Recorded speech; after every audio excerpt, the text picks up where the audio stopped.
There's a reckoning unfolding in real time, and if you're paying close attention, it's almost poetic.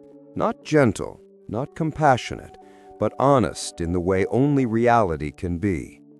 For years, some women walked through the world believing the universe was supposed to bend around their comfort, their expectations, their moods. They were raised on a narrative of special treatment, told they deserved everything merely for existing, not for contributing. And for a long time, society played along.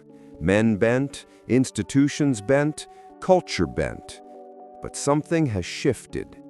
People are tired. Men, especially, are tired.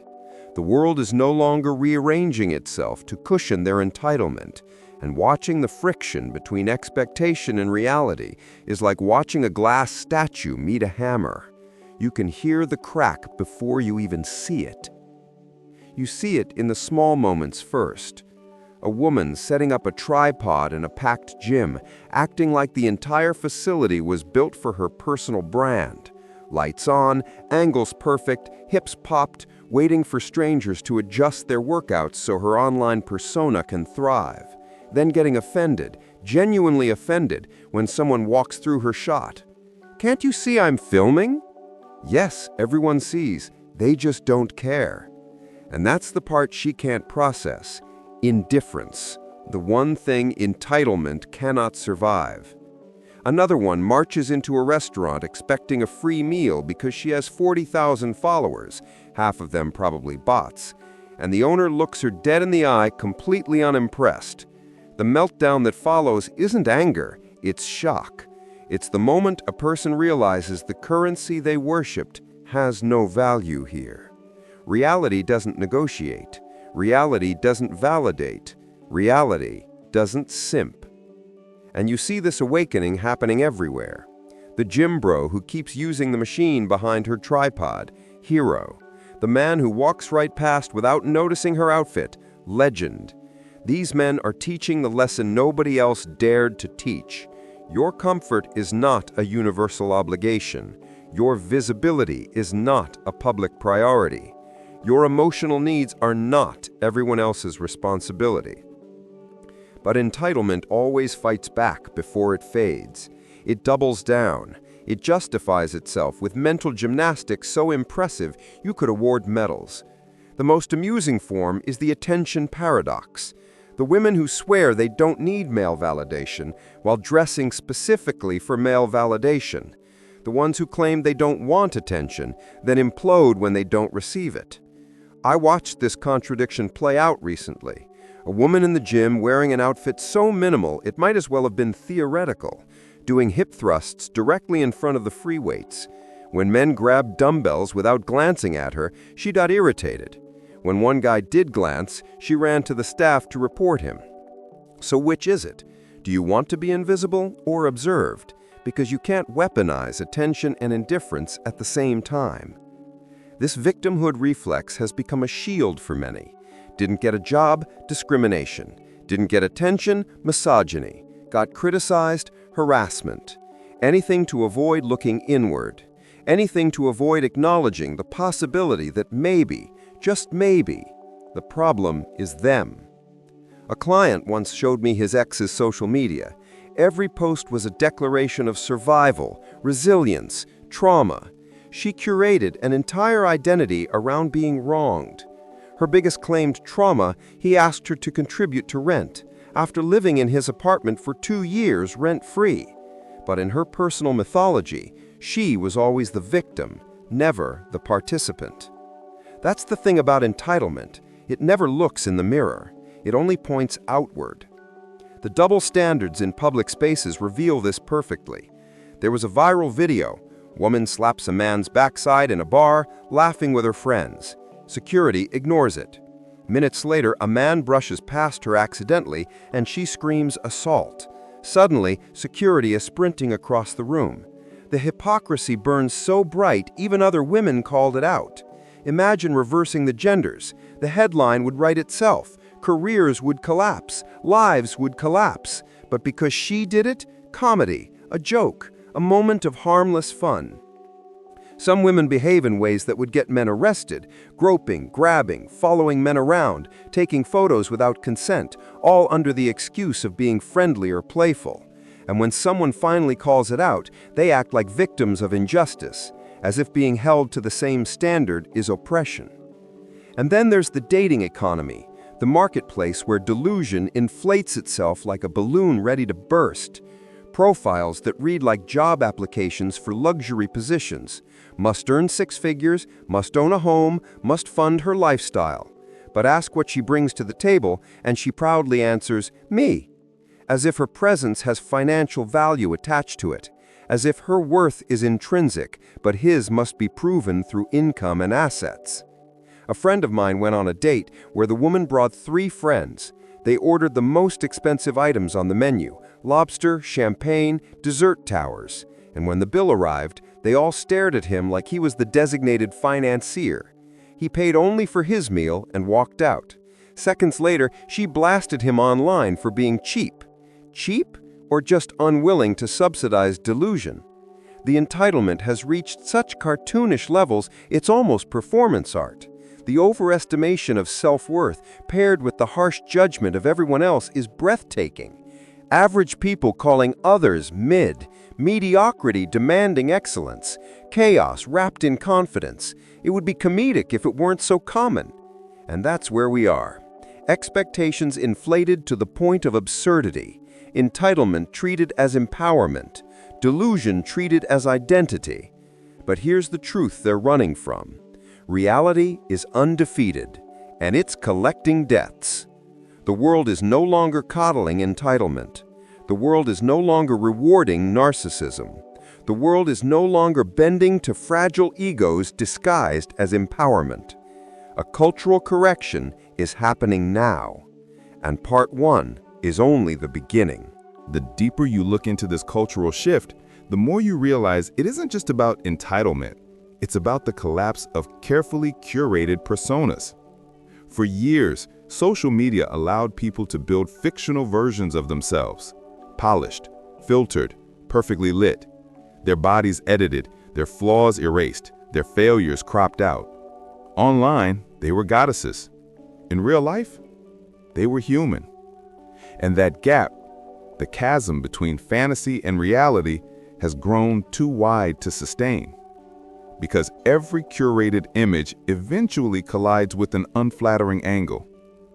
I saw it happen with brutal precision to a woman who called herself a goddess among mortals. She posted beach photos edited to divine proportions, smooth skin, perfect symmetry, glowing like a celestial being descending to earth. Someone who saw her that same day posted unedited beach security footage capturing her walking to her towel. Same person, same time, same outfit, entirely different reality. The meltdown that followed wasn't embarrassment, it was rage. She tried to get the person banned, she claimed harassment, she demanded the removal of unauthorized footage. Not because it was invasive, but because it was true. She wasn't angry at the video, she was angry at the mirror. That's the real crisis. Not men, not society, not oppression, but reality. The one thing they can't manipulate. And the rejection intolerance that emerges from this insecurity is almost predictable. Some women have become so accustomed to constant attention that a single moment of indifference feels like violence. When a man isn't interested, they don't interpret it as a simple lack of attraction. They interpret it as an insult, a threat, a deliberate act of disrespect. A bartender friend of mine tells these stories like folklore. Women who get rejected and follow men around the bar, grabbing them, insulting them, calling them names, throwing drinks. If a man behaved like this, we all know the outcome.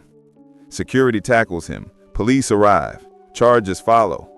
But when she does it, it's framed as emotional outburst, something to laugh about, something harmless. Male boundaries don't exist in the cultural imagination. Male discomfort is comedy. Male consent is considered optional. A video circulated recently. Woman repeatedly grabbing a man at a party despite him saying stop. People laughed in the comments, accusing him of being gay, ungrateful, or lucky. Reverse the genders, and it becomes a case study in criminal behavior. But because he's a man, his no means nothing. That's the dark undercurrent nobody wants to talk about. And men, they're waking up to it. Not with anger, not with resentment, but with awareness. They're adjusting their behavior like survivors of a rigged game who finally discovered the rules were never meant to protect them. You see it everywhere now. Don't approach women at the gym. Don't engage at work. Don't joke. Don't flirt. Don't help. Don't risk it. A new survival strategy is forming not out of fear, but out of logic, because the cost of being misunderstood is too high. Some women interpret every male action through one of two filters: threat or desire. There's no neutral. A man walking in the same direction is stalking. A man sitting quietly is intimidated. A man glancing over is predatory. A man minding his own business is secretly craving her attention. The concept that a man might simply exist has become foreign. This is the burden of living in someone else's internal movie, where you've been assigned a role without auditioning, without accepting it, without even knowing the script. Some women don't want men, they want an audience. And when the audience refuses to clap, they call it misogyny. You see it in relationships too. The standards are upside down. People with nothing to offer demand everything. People drowning in debt want men with wealth. People without discipline want men with stability. People who can't regulate their emotions want men who are emotionally intelligent. People who bring chaos expect men to bring order. A girl living with her parents, no car, no savings, no life skills, demands a man who owns a home and has a six-figure career. When asked what she offers that parallels his accomplishments, she proudly says, "Me." But me is not a qualification. Me is not a skill. Me is not a contribution. It's self-worship disguised as confidence. And the projection is endless. Men are shallow, she says, while listing height, income, car, home, and lifestyle requirements. Men only want one thing, while her dating profile is filled with thirst traps and demands. Men need to grow up, she says, while she throws drinks and tantrums when ignored. It's not self-awareness. It's not empowerment. It's self-delusion wrapped in hashtags. And under all of this, beneath the loud confidence, beneath the curated selfies, beneath the aggressive proclamations of queen and bad bitch, lies something painfully obvious: insecurity. Deep, gnawing insecurity. You can always tell because the loudest ones collapse the fastest when confronted with someone who doesn't play their game. When a man who is genuinely confident, calm, secure, centered, refuses to validate them, everything unravels.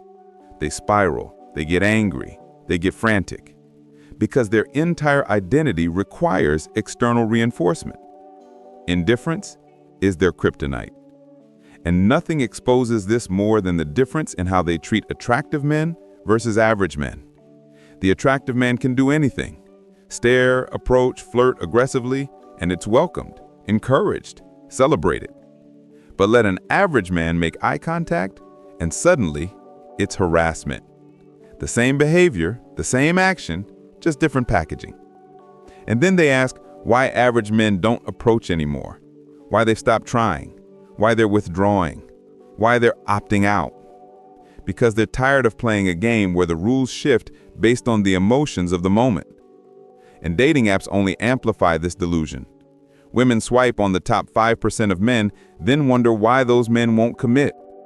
Those men have hundreds of options while they've narrowed themselves into a losing lottery. The math has never worked. The expectations have never matched reality. But acknowledging that would mean admitting they overplayed their hand.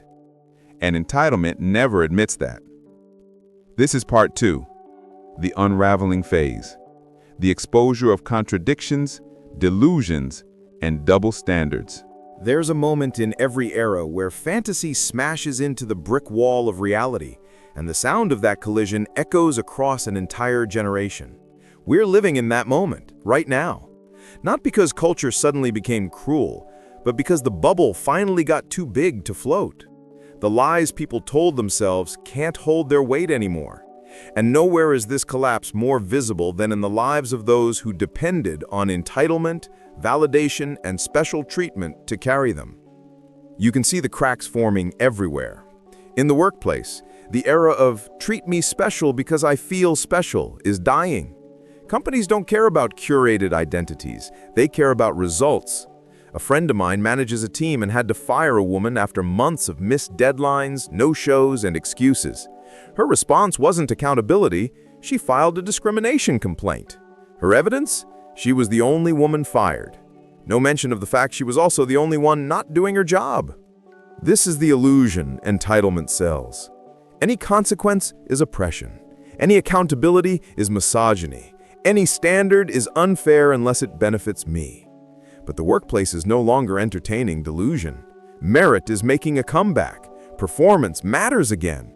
And for people who relied on special exceptions instead of skill, the shock is almost existential. The entitlement spills into every part of life. Dating, friendships, public behavior, self-image, even identity. The social media validation economy created a monster, a generation that measures self-worth in likes, follows, comments, emojis. The algorithm became their god. The feed became their mirror. Digital applause replaced self-esteem. And when the algorithm changed, when rage bait, victimhood, and thirst traps stopped going viral, some people panicked. They built an identity on attention. Now that attention is fading, and identity is collapsing with it. Influencers who bought followers demand free hotels, free dinners, free everything, because they believe their digital presence holds real value. But business owners see through it. Fake metrics don't translate to real customers. Validation doesn't equal value. So when businesses finally say no, these influencers melt down like toddlers denied a toy. Threats, rants, exposés, public tantrums. Because for the first time, someone is telling them the truth. You don't matter as much as you think. And the truth wounds people who've never heard it. But the cruelest teacher of all, the one no amount of entitlement can negotiate with, is time. Time does not simp. Time does not negotiate. Time does not care about your curated persona. Time does not bow to your expectations. The lifestyle that thrives at 22 expires at 35. The attention you get at 20 does not last at 40. The special treatment you received at your peak does not carry into middle age. Some women hit their mid-30s still expecting the same energy, attention, and options they had in their early 20s, still acting like the world should revolve around their beauty, their demands, their preferences, still believing the men they ignored a decade ago will come back the moment they decide they're ready. But those men, they've moved on. They've built careers. They've developed standards. They've learned what chaos looks like. They've been burned and healed and grown. They no longer chase validation, they protect their peace. So when a formerly entitled woman asks, "Where have all the good men gone?" the answer is simple. They didn't disappear. They stopped entertaining the wrong women. And younger men, who watched the consequences of entitlement destroy marriages, drain bank accounts, strip fathers of their rights, aren't playing anymore. They're cautious. They're calculating. They're comparing notes with each other. They're choosing solitude over dysfunction. The locker room talk people feared wasn't about objectifying women. It was warnings, stories, pattern recognition. Men educating each other on the dangers of interacting with people who weaponize emotions, manipulate narratives, and use institutions as leverage. Young men are running cost-benefit analyses on everything. Approaching a stranger? Risky. Dating openly? Dangerous. Showing interest? Misinterpretable. Helping someone? Potentially punishable. The risk-to-reward ratio is broken. And while society frames this as men becoming weak, it's actually the opposite. It's men becoming strategic. Men refusing to play a rigged game where the rules change depending on feelings. Men finally understanding that silence is protection, indifference is safety, and distance is power. Even the older generation sees the shift. Grandmothers with decades-long marriages try to warn younger women about the consequences of narcissism, entitlement, and unrealistic expectations. But their wisdom is mocked, called outdated, called patriarchal, called bitter. Yet these older women have what younger women want: lasting relationships, stable families, real commitment.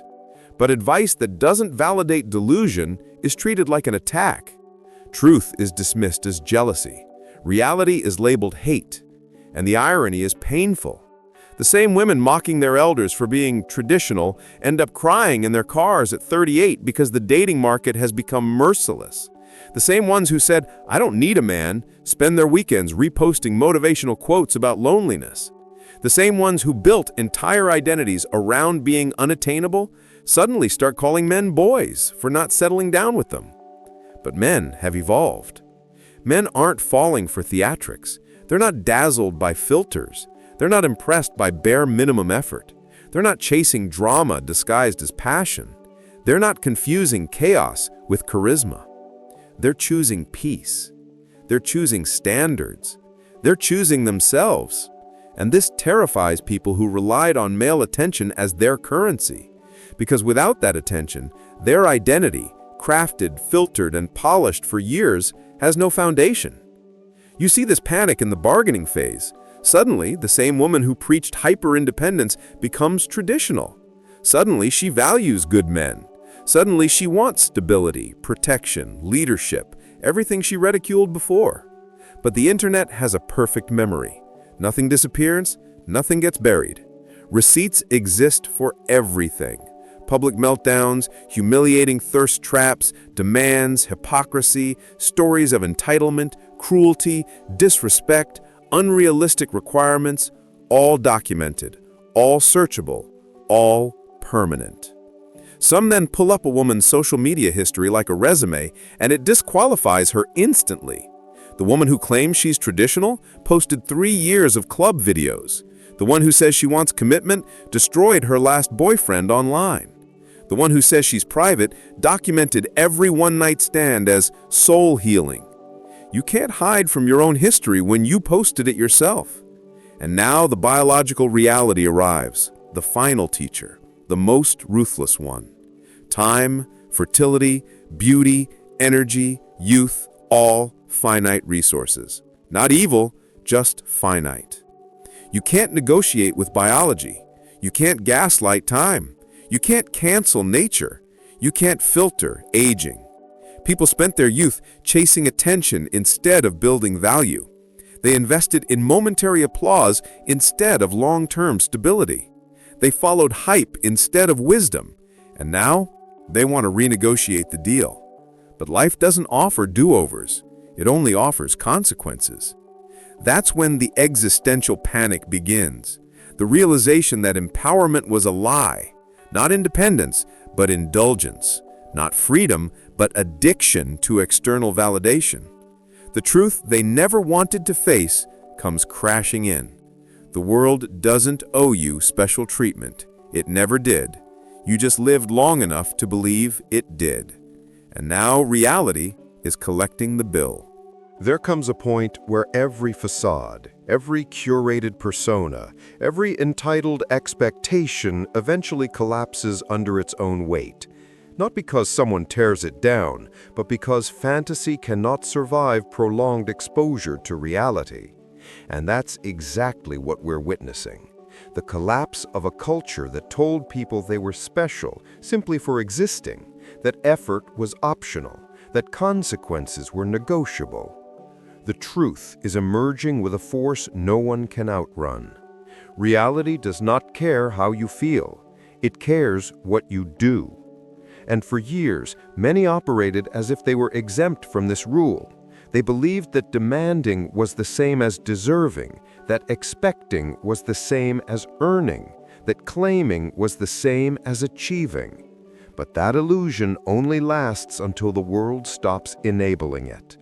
Because when the enablers disappear, when the simps go broke, the white knights burn out, the nice guys wise up, what's left is the raw terrain of adulthood. Bills, responsibilities, standards, requirements, reality. And reality is not a safe space. The strongest independent women are not the ones who shouted it online. They're the ones who actually lived it, paid the bills, managed their households, built careers, learned skills, fought battles, took accountability.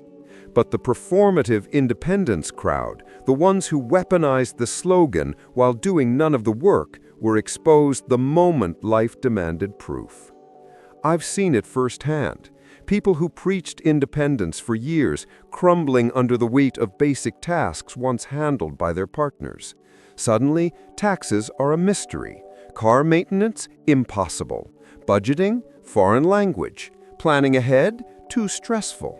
Their version of independence was never about strength. It was about aesthetics. It was a costume, a performance. True independence has no glitter. It has no audience. It's built in silence, not posted in captions. But the reckoning goes deeper than failed independence. It touches the core of human connection and exposes a painful truth many don't want to acknowledge. People spent years chasing attention instead of building character, chasing validation instead of building skills, chasing dopamine instead of building discipline, chasing what feels good now instead of what sustains me later. And when the thrill fades, when the followers dwindle, when the beauty filters lose their magic, when the bar scene gets old, when the attention dries up, what's left? Many don't know because they never built anything real to fall back on. And the panic is growing. You can see it online. You can hear it in conversations. You can feel it in the way people lash out when confronted with truth. The bargaining has begun. The narrative is turning from, "I don't need a man," to, "Where are all the good men?" The same men who were once mocked for being too stable, too boring, too predictable, are suddenly in high demand. But there's a problem. Good men aren't signing up anymore. They aren't interested in fixing chaos. They aren't interested in investing in unearned entitlement. They aren't interested in mothering adults who refuse to grow. They aren't interested in being both provider and emotional punching bag. They aren't interested in being used as a retirement plan. They've watched too many fathers lose everything in court, too many friends falsely accused, too many coworkers fired over misunderstandings, too many brothers drained dry by partners who only contributed drama. Men have learned, and they are adapting faster than anyone expected. A cultural shift is happening, a quiet rebellion where men are choosing peace over performance, solitude over chaos, self-development over self-destruction. They're building themselves instead of saving others. They're investing in their own futures instead of sacrificing for people who don't appreciate the sacrifice. And this terrifies those who relied on male attention, male effort, male resources, and male patience to sustain their lifestyles. Because once men decide to stop playing the game collapses. You see the fear in the sudden surge of traditional woman rebrands online. Women who spent a decade mocking femininity are now posting cottagecore cooking videos. Women who sneered at commitment are now preaching loyalty. Women who bragged about rejecting men are now crying about loneliness. Women who flaunted their independence are now saying they want a partner to provide.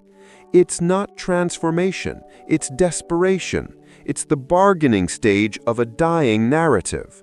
But the internet remembers, and men have learned to check the archives. You can't claim purity when your timeline contradicts you.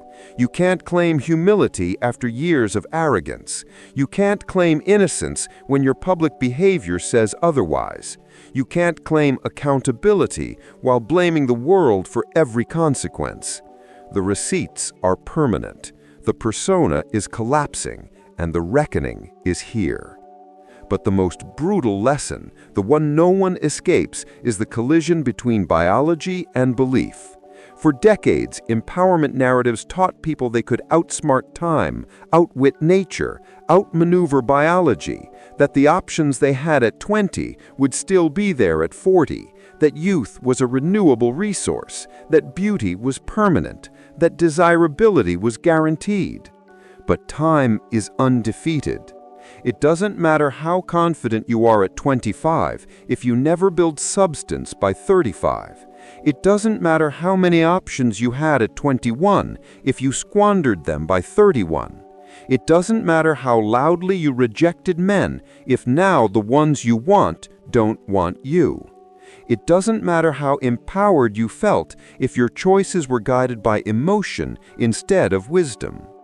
Life gives everyone a window of advantage, but windows close, and when they close, only the people who built something real survive the shift. That's why the entitlement era is dying, because reality is stepping in to replace fantasy, because men have stopped enabling dysfunction, because merit is returning, because accountability is being demanded, because consequences are no longer optional. And here's the truth people try hardest to avoid. The world owes you nothing. Not affection, not attention, not resources, not accommodation, not sympathy, not forgiveness, nothing. But the beauty is this: you can earn everything. Respect through discipline, love through loyalty, value through effort, strength through struggle, worth through responsibility, peace through maturity, and a future through the choices you make today. The special treatment era is fooling people into thinking they were above the rules of life, but those rules never disappeared. They were simply delayed, and now the delay is over. Entitlement is meeting indifference. Fantasy is meeting truth. Delusion is meeting consequences, and the world is recalibrating around what has always mattered: merit, effort, accountability, reality. For every man listening, understand this: you are not obligated to rescue anyone. You are not obligated to fund someone's lifestyle. You are not obligated to entertain chaos. You are not obligated to tolerate disrespect. Your resources are finite. Your attention is powerful. Your life is yours. Invest it wisely. And for anyone who feels the sting of this message, take it as an invitation, not an attack. The world does not care about your comfort, but it will reward your growth. Not your identity, but your effort. Not your feelings, but your actions. The special treatment era is over, and honestly, thank God. Reality is a better teacher than fantasy ever was. If you want truth, here it is. You're not special for existing, but you can become special through achievement. You're not owed a future, but you can build one. You're not entitled to respect, but you can earn it. The world is resetting, and this time, reality is in charge.